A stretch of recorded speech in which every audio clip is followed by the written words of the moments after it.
Now we're going to take a look at the domestic hot water that we need to set up for the building. Here you take a look at the hot water boilers, and the third is back here,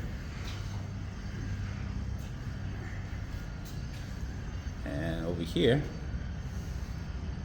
is actually our control panel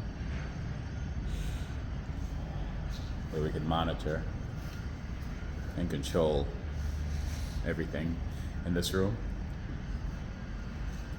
Up above we also have two supply fans. As you can see them coming in on the ductwork. They're next to each other. There's one here and one right across. So this is going to be the site we're going to be setting up soon, getting our building water ready. As you can see, take a closer look at those circulating pumps.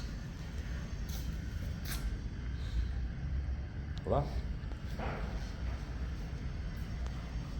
New construction.